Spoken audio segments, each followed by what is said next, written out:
All right, hello, and welcome to a conversation with Larkin Poe. And the two sisters, Rebecca and Megan, are gearing up to release their sixth record that is called Blood Harmony on November the 11th of 2022.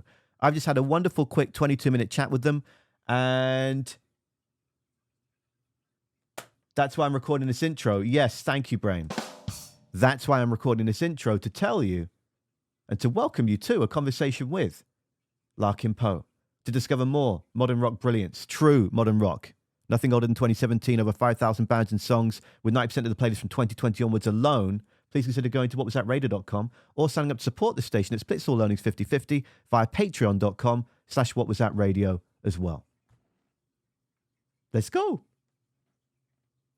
What is happening with your skulls? The light up skulls? I'm obsessed. Yes, I love skulls. And I actually just, I noticed... Brother. Right behind me at all times. There we go, for God's sake. I mean, my love of skulls goes all the way back to not so much Southern blues, but Deftones, and they're one of my favorite bands of all time. So I've got a bunch of their stuff on me here. But I've just noticed right as I was pulling the mic up before I started this conversation, I need to look at what my partner has stuck to it here. Me, I'm just a skull-loving kind of guy. Okay, right. So last night, last night in the kitchen, I was raving about just how much I love skulls, and I found these like Halloween lights at a local store called Canadian Tire a few weeks back, and I'm going to keep these up the whole year. It's not just Halloween. I want these skulls here the whole year. And Harley, her 8-year-old son, and I've been with Jody, and I've been in Harley and Jody's home for 3 years. Coming up this Christmas, it'll be our third Christmas together that they've allowed me in here, and I was saying, Harley and I were talking about how we wish we could have a more like static choice of color, just purple or just blue or just white. And she was like, "What do you mean?" I said, "I'm just a skull-loving guy." And she's made a fucking piece of artwork out of it. That's so precious. That is amazing. That is Jody to a T. So that's actually great, because I had planned everything with regards to our chat, and 20 minutes can go very quickly. And then when I deep dived a bit further into the press release, I realized that you'd already put together a track-by-track step guide about the creation of the record. And I thought, oh, fuck, let me throw everything out the window and rearrange how I'm going to go about this conversation. But firstly, because context is key, I worked in commercial modern rock radio at a station here on Vancouver Island for a decade. I left in order to push myself and my passions to their utmost at the start of the pandemic and building my own modern rock station. And so obviously it's an online-based station. And I split all my earnings 50-50 to help the mental health and those that support me in the community, and to help independent bands all around the world to keep growing and just making music that galvanizes my soul. So I have been in bands for many years as well. And when the most recent band I was in, sadly, due to a mental health issue, had to break up due to one of our members going through a rough patch, I was missing that sort of just not knowing what's going to come the next day. And I love living a little bit more dangerously. And so I thought, well, rather than just coast in this amazing career and a great retirement and paying job, I'd rather just step back and dive further into just learning more about me and more about my passions. Long story short. I love it.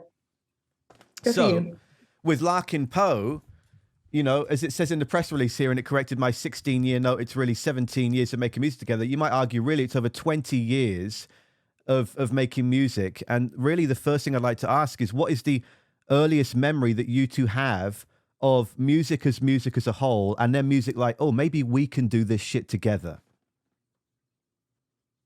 Let's see. I believe the first memory of music that involves the two of us that comes to my mind is two-part. One, our mother drove us to all our classical lessons. So when I was 3.5 and Megan was 4, we started taking violin lessons. So we played on cardboard violins, and our blessed mother would haul us around, sit in the room and hear us, you know, sacrifice cats on our little cardboard violins, and then take us home. And I have so many memories of sitting on the piano bench with our mother and her teaching us to sing harmony. Even before we could read, you know, words on a page, she would teach us to sing harmonies together. So it's definitely a musical relationship that goes way back. But I think, when did you first have the sort of like light bulb moment that we could potentially do music for real, quote unquote, Meg? I think it must have been a little bit later, because we did play in symphonies and quartets. That's with 20, 30 other people. And we went to a bluegrass festival for the first time. We went to Merle Fest And we were just so blown away by the improvisation on stage, people writing their own songs and just making stuff up on the spot. It seemed so joyful and free to us that we quit our classical lessons and Rebecca picked up banjo and mandolin, and I picked up dobro. And I think that was probably the first time when it's like we really were really passionate about playing together, because the two of us had this huge passion for bluegrass and roots music. And we really shared that between the two of us, and it kind of bonded us together even more. And so when you then actually start putting together songs yourself, did you have a bucket list 17 years ago? Did you have the audacity to say, I wonder where we can be in our mid-30s, where we might go as a sister duo? Obviously, at the time, you've gone through different bands and different acts with family members too, but did you have an ideal, what's the word I'm looking for? Trajectory, to use a fancy word. You know, I think that my sister and I were very goal-oriented individuals. And so we always want to do what we do to the highest degree of quality that we know exists within ourselves. So I think with every show that we perform, we're the kind of bands, like, we're not backstage getting trashed. We're like listening to recordings of the show, like, oh, well, we kind of pushed on that. Like, we should lay that part of the song back. Like, we're very in the detail of the music, of the songs, of the recording process, of the social media, of the branding, of the merch, of the routing of the tour, of the experience that the fan is having coming in and looking at the merch booth, of, like, you know, what are the lights going to look like? So I think that we've always been like so in the process and enjoying every detail of being an independent band, that I don't know we ever really zoomed out and we're like, hey, we want to hit point X. I think that so much of our career too has been going on, you know, in late teens, early 20s, even in the mid 20s, where you're like a little bit bulletproof. You have this sense of infallibility, like, we cannot fail. Okay, so we're hemorrhaging money on this tour, whatever, like, we're going to keep going. So there is also an element of delusion that I think has helpfully pushed us to this point in our career where we're still doing it together. And now we are reaching the point where we're like, wow, we're actually having some bucket list stuff happen that we didn't even necessarily dream of these buckets, but they're on the list now and we love them. Yeah, well, I mean, for me, the biggest thing that I try and connect with any music of any genre is authenticity. If I feel like this is coming from the artist's heart and soul, yes, you can write stories in terms of this is about me and what I've been through. Yes, you can write stories that allow the listener to maybe go off on a fairy tale and build their own narrative. And you've got the artists that will say, I'm not going to tell you anything about this song. You can just let it speak to you. And then you've got the artists that do what you've done and write down these great little 2-3 sentences or a couple of paragraphs about where this came from, what it means, why, whether you're in the kitchen, whether you're in the new studio, whether you're trying to create a new song that maybe you've been playing for 3-4 years and the fans want, and now let's try and find that moment. That's one of my favorite songs on the record. But if we're going to get into detail, that's what I love about Deep Stays Down. So this is where we're going to get nerdy as shit now, because I'm all about the detail and I dissect shit. When I was in any band, we would try and record, whether on a Zoom recorder or a GoPro, every single practice, every single show, every single session, to go back. When I was on the radio commercially, every single show, right after I'd done it, I would go back through and listen. Some would say to the detriment of my mindset. I would say to the growth of my mindset. With Deep Stays Down, the first thing that caught me, because I play drums, is the warmth of the room that it was in, and that gentle reverb on the kick. The kick is what I found it's almost like it's put a spell on me, because it was like, hey, I've got this warmth. It's like a hug from your mum that you've not seen after a few months, right? And then as the song builds and then the bass comes in halfway through and then we start to explode at the end. Yes, I love the fact that you said it's a whisper that ends in a scream, but it's not as if it's an aggressive scream. It's a comforting, welcoming scream that says, this is the confidence that Larkin Poe, Rebecca and Megan have now after all these years. And this is the signifying start to what is a stunning record. And so that's what I wrote down in my notes last night, listening to it for the umpteenth time and then falling asleep with my phone on my face this morning. What did I say? Yeah. Intimate, close, warm reverb on the kick and toms initially, the sharp yet tender vocals in terms of the story being the sharp but tender in delivery, and then that bass that adds a playful nod that leads to the end where we get that wall of sound and the sonic field explodes. Geekiness and dissecting aside, over to you, because you wrote the fucking thing. Damn, dude, we need to have you know. write the the little blurbs for the songs. Can you just come on tour with us and be our hype guy? I'm open I to just want you to hyping. whisper into our ears before we go on stage. Like just in this style, like, let's go. This is incredible. Thank you. It's such a compliment. Thank you. Well, yeah, please expand on that, even though I've sort of, I mean, because the thing is, another thing I wrote down at the end of it is, and speaking to, yeah, I said, who's at the bottom of this river? Or what is the sentiment that you're throwing to the bottom of the river that might reappear? Or is it meant to be thrown down and never to return again?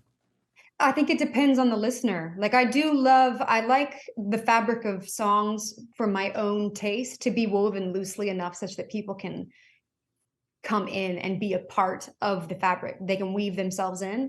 And I think especially being a fan of Bobby Gentry's style of songwriting, where she has such a gift at providing set and setting for a song and then leaving like the elephant in the room and not even addressing it. So I think with a song like Deep Stays Down, there is a story, but you're not quite sure what it's about. And I do love the unresolved nature, the tension that exists in not giving, fans necessarily like the Hollywood ending, and letting people determine what they think it's about as a tool of self-reflection, perhaps. But I do think from a production standpoint, this is one of my favorites. I know it's one of Megan's favorites as well. Mm-hmm. Yeah, this Megan, is my why for favorite, you? I think, on the record. I totally spoke over you as you said it's your favorite. I said, why for you? I think it's the patience that we had with this song, because we knew we loved this song, but it took us a while to find its way, like what dress the song was going to wear. But we were very, very patient with it. And I think that it really paid off, because it was like a hoedown first. It was up tempo, and then we slowed it way down, and it was really moody and cinematic.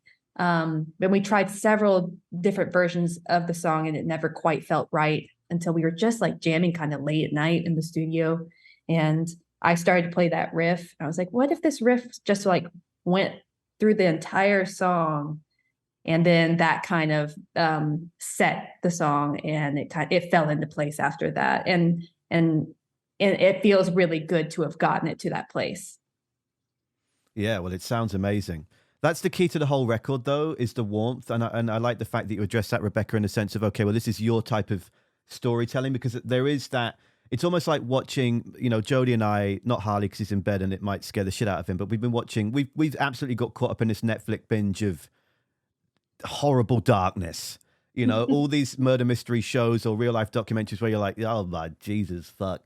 And pardon my French, maybe, but that's what this album you could, I don't mean it's got that sort of darkness, but it's got that what is going on here vibe to it. And I'm the kind of person that wants to try and figure out everything as quickly as possible. And so I listen to the album over and over and over again. And what I try and do is, as I say to all the people I speak to, it's whether I'm happy or sad or any mood in between, raining, sunny, whatever it might be, try and see what that unlocks within what you've created as an artist and as a composer. And I've done that when it was raining last night, walking around in the rain, having a smoke before bed, and then lying in bed in the warmth of bed with Jodie and being like, this is giving me two different shades, but I still can't figure out what is going on half of this record. It allows that storytelling. But for me, sometimes it brings a sort of frustration of, why can't I figure this out? And then in turn, why can't I figure myself out? Why am I trying to figure anything out right now? Why can't I just let it wash over me and be innocent and simple? It's complex. Oh my God, yes. I can connect so deeply with the waffling. And I think waffling, I think sometimes has negative connotation. I don't mean it in a negative sense. It's that the constant search for resolution and balance that I think can sometimes feel unachievable. And I actually was watching this Malcolm Gladwell, it was like some of the highlights reel of his masterclass on like the back of the chair in the Delta flight or whatever. It was like the Delta studio, and here's Malcolm Gladwell telling you brilliant things. And he was talking about his own writing process, where part of his strategy in making people invest into what he writes is to not give people resolution, is to not give his readers a sense of completion, to frustrate his readers, to present two opposing ideas, to create friction, because that is what gets people reflecting and people using their own interpretation, like their own interpretive skills, to like involve themselves in his case, the book, but hopefully in our case, in the music. And that, I think, is why my sister and I are so deeply connected to the traditions of American music and blues and Americana and old style country and songwriters like Bobby Gentry, because these are writers who aren't writing about, trucks or brands, or even like, I drove my car off a bridge because I don't care, like very encapsulated ideas. These are writers that are talking about what's the meaning of a soul, like how do I make sense of suffering, how do I live in poverty or strife and make sense of it, and how am I going to find the strength within myself to rise above circumstance and create meaning. So even though I don't think that the music that we make, I mean, I'm not going to limit our music because, again, beauty's in the eye of the beholder, but we strive to make music that hopefully creates that opportunity for people to exist creatively. Whether or not we always achieve it is another thing, but it's definitely like our main driving force for creating music. Thanks for sharing that. That's awesome. That's a great perspective on it. I'm realizing that we're 15 minutes into a 20-minute chat, and so we're not going to get to dissect the shit out of everything. So, and I never really planned too much with these other than all my initial notes on the songs, because you never know where the energy of you, the performer, is going to be. And I don't know if you've done 4 or 5 of these already today, have you? Done a handful. Done 2, yeah. Okay, there we go. But you are I'm sure that all of your listeners know that you are very, very unique. Am I unique? In what sense? I think that you're very curious, and I like that. I find curious people to be the most interesting, and it is really nice to run across curious people. Like, I think my sister's curious.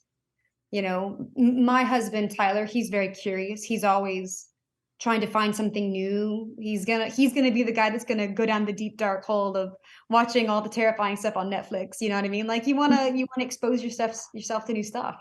Yeah, well, you brought up, I mean, I just ordered a shit ton of his vinyl signed 2 weeks back, because that's a big thing that we do, is use the money I earn. Of the $30,000 I've earned the last 2 years, I've given away nearly 25,000 of it into mental health, helping the community, or into artists like Tyler and co. And I cannot wait for that new record. My God, like, you live with the guy. You've worked on this. You've said Tyler's name now, so that maybe that's what we'll bring into the last few minutes here. Is I've written down, if there's 3 things that we need to address, it's deep digs down. It's Might As Well Be Me, and it's Bolt Cutter's Family, because those 3 songs just resonate so beautifully. They all build so wonderfully, and they just seem to be the 3 purest on the record to me. Now, I don't mean that to be like you're saying with waffling. It's not a negative connotation to it, but there seems to be, if there were 3 songs to me that there was an awful lot of time spent on, it was these 3. Would I be correct in thinking that? And how did you structure these, and how did Tyler come into play with that? Because that studio and rattle shake and everything that's going on right now has got such a great warmth to it and an excitement from it. So connect dots for me, please, before we go. Yeah, take it away, Meg. It's interesting that you also picked Bolt Cutters, because that was the other one on the record that required a lot of patience in getting it to where it was, because it also went through a lot of iterations of the song. So you did pick the 2 that like took us a while to find exactly what they would be. So that's interesting. Bolt Cutters was another one that wasn't completely fully formed when we brought it into the studio. Most of the songs, Rebecca and I had spent a lot of time in pre-production and rehearsing and editing and rewriting and getting the songs exactly where we wanted them to be. But we brought in Deep Stays Down, and we brought in Bolt Cutters a little bit more unfinished, and we were able to kind of do a little bit of jamming in the studio. And Bolt Cutters was fun. We were just sitting there like kind of having like a bit of a family jam with Tyler. And so that song has a really good live energy to it that I'm excited to play that one live. You can tell from the cheeky smile that arose that clearly was a good moment. It was a lot of fun. Mm-hmm. Okay, well, we got 2 minutes left, so I mean, I could do this for hours, but you've got other things to do today. And it would be cool, actually, if you're so comfortable in doing so, to put a word in Tyler's ear, because I'd love to speak to him when the record comes out. And I think it'd be really cool to get everyone together. If that's it's up to you. Totally, okay. Yeah. And I have to say, just in closing, because I feel so people are gonna listen to this. They're not gonna be able to see this, right? They can. There's both. Yes. Okay, so for those who are listening, I'll be more descriptive, but I just got a text on my phone from my blow dealer. My blow dealer is, of course, my blow mold dealer because I'm obsessed with vintage plastic that is created God. into holiday decor. So I just made a friend yesterday and he texted me images of these items that he has for sale. He's got Whoa. a Dracula and he's also got a Halloween bear. So I'm just very excited to make some purchases here. I just thought I would share that with the room because I'm very stoked on my dude down in Murfreesboro, Chad. He's hooking me up Blow dealer. with all the What? freaking blow molds.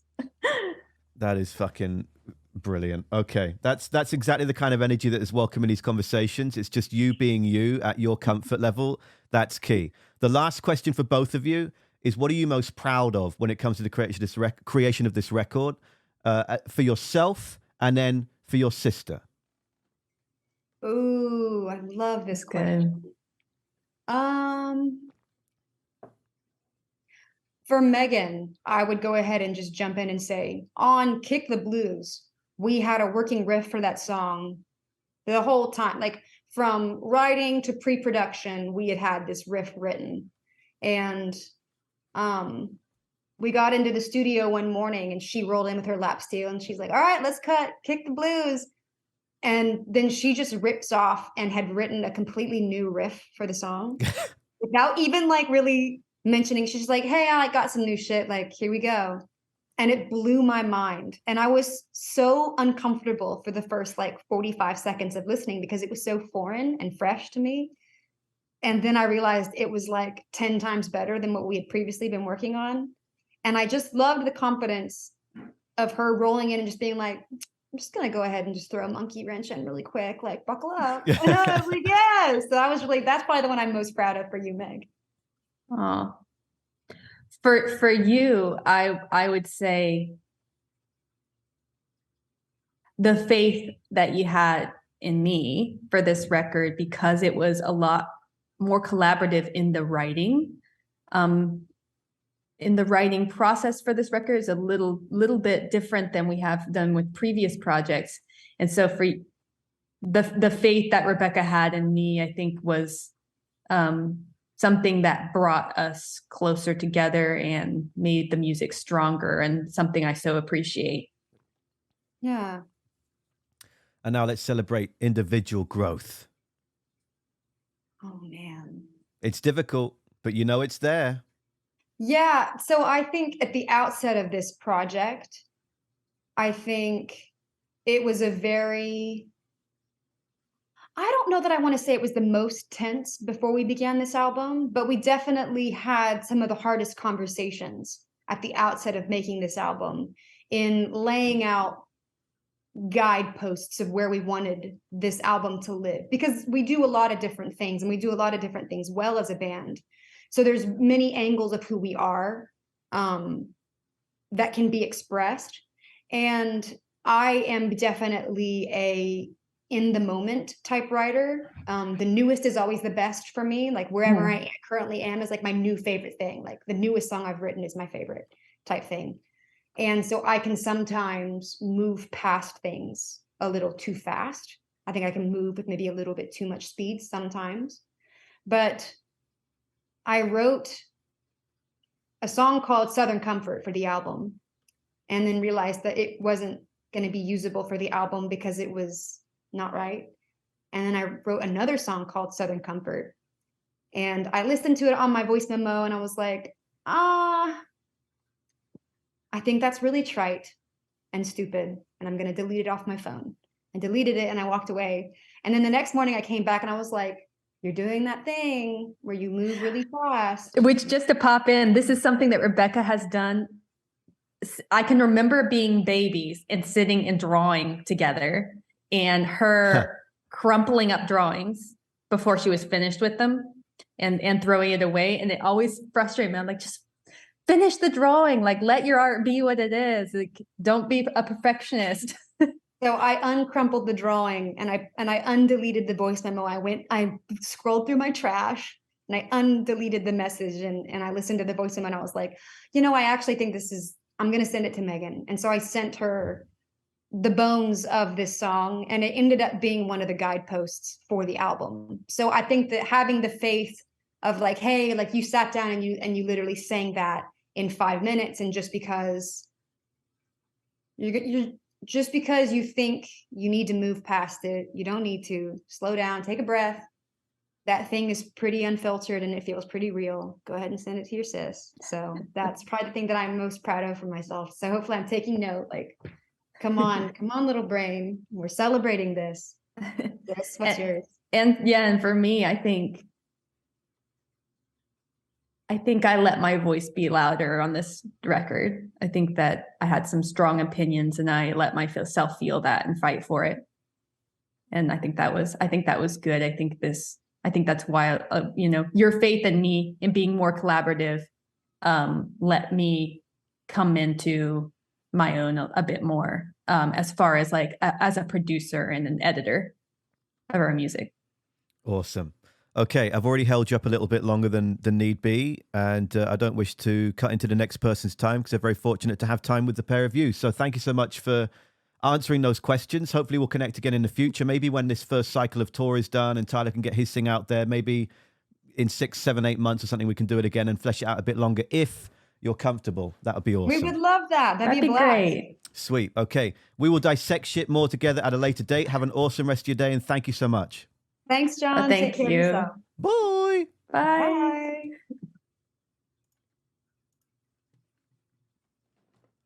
Well, that was wonderful, wasn't it? A little quick cheeky chat with Larkin Poe. The new record, which is Blood Harmony, is out in the first few weeks of November 2022. It is 2022, right? Yeah, okay, good. The year's flying by. Otherwise, just thank you so much for your time. Whatever you do in the rest of your day, and as always, please look after yourself. And I hope there's some fun and smiles involved in the rest of it as well, because I've got to cherish that positive. For now, appreciate you and your time. And until next time, maybe. Cheerio.